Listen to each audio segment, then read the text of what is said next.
Shalom Bapak Ibu, bersama dengan kami masih dalam program 5 menit penuh harapan.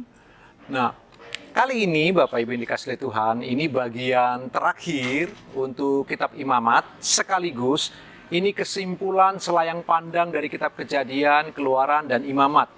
Untuk tahun ini Bapak Ibu, ini merupakan rekaman kita yang terakhir. Lalu nanti di tahun baru kita akan memulai lagi 5 menit penuh harapan dengan tema-tema yang baru lagi. Nah sekarang Bapak Ibu kita coba menyimpulkan yang sudah kita pelajari selayang pandang kitab Kejadian, Keluaran, dan Imamat. Kita sudah belajar bersama-sama. Di kitab Kejadian, Kristus muncul melalui janji Tuhan ketika Adam dan Hawa jatuh ke dalam dosa. Tuhan berkata bahwa keturunan perempuan itu akan meremukkan kepala si ular. Bapak Ibu jelas, bagi orang Israel, bagi bangsa Yahudi ketika membaca teks itu, pastilah buat mereka kabur artinya. Tetapi buat kita, dari sudut pandang perjanjian baru kita tahu, siapakah benih perempuan itu yang meremukkan kepala si ular dengan tepat sekali. Yang dimaksud pastilah Yesus Kristus Tuhan ketika dia tergantung di kayu salib sedang meremukkan kepala si ular walaupun si ular sempat mematuk tumitnya.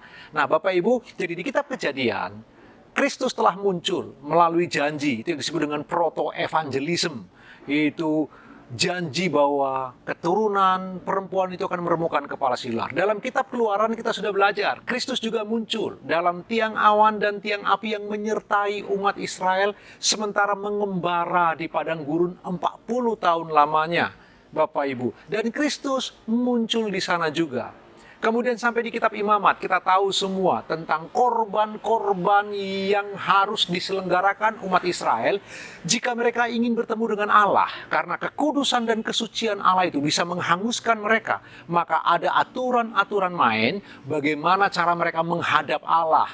Bukan hanya mereka membawa korban-korban berbagai macam, kita sudah belajar 8 korban itu. Mereka juga harus kemudian doa syafaat dari imam-imam yang memungkinkan mereka untuk bisa bertemu dengan Allah, lalu juga dengan hukum-hukum yang begitu ketat, hukum pentahiran dan lain sebagainya, yang mereka harus taati dengan detail supaya mereka tidak mengalami kematian. Kita belajar kitab Imamat bagian itu Bapak Ibu, dan kita tahu melalui korban-korban itu, korban itu pasti merujuk kepada Kristus Yesus Tuhan sebagai anak domba Allah yang sejati, sebagai korban yang sempurna yang tergantung di kayu salib untuk menebus umatnya, sehingga kita semua bisa langsung bersekutu dengan Allah tanpa melalui perantaran siapapun, karena perantara kita adalah Yesus Kristus Tuhan, Juru Selamat kita. Kalau begitu Bapak Ibu yang dikasihi Tuhan, apa yang kita bisa renungkan, yang kita bisa simpulkan? Yang pertama Bapak Ibu, perhatikanlah janji Allah yang tergenapi. Ketika Kristus datang, dia sungguh-sungguh meremukkan kepala si ular.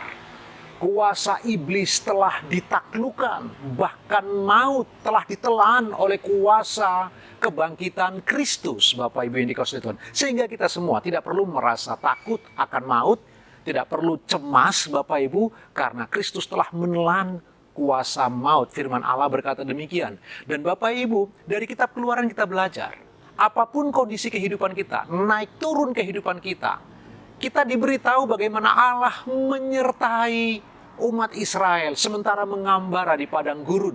Begitulah Tuhan. Apapun situasi kehidupan kita Bapak Ibu, Allah selalu menyertai Bapak, Ibu, dan saya. Apakah kita menyadari atau tidak menyadari? Apakah kita merasakan kehadirannya atau tidak merasakan sama sekali? Apakah kita tahu atau tidak tahu? Ingatlah baik-baik. Jika kita umat Allah yang sejati, Allah menyertai kita senantiasa. Karena itu, Bapak, Ibu, dan saya punya tanggung jawab untuk selalu punya kesadaran penuh bahwa Tritunggal Allah itu, keluarga Trinitas itu selalu menyertai kita senantiasa. Kita tidak bisa keluar daripadanya Bapak Ibu yang dikasihi Tuhan. Dia selalu senantiasa menyertai, membimbing, dan menolong kita. Dan pada akhirnya Bapak Ibu yang dikasihi Tuhan, kitab Imamat kita bisa belajar Bapak Ibu, bagaimana melalui korban Kristus setiap kita dilayakkan. Saya ulangi, melalui korban Kristus di kayu salib setiap kita dilayakkan untuk bisa bersekutu dengan Bapa di surga, menyembah Allah yang hidup dalam roh dan kebenaran. Kita syukuri bagian itu Bapak Ibu. Nah, Bapak Ibu yang dikasihi Tuhan, mari kita belajar merenungkan bagian ini Bapak Ibu dan menikmatinya. Renungkan kebenaran firman Tuhan Bapak Ibu. Selamat beraktivitas, Tuhan Yesus memberkati.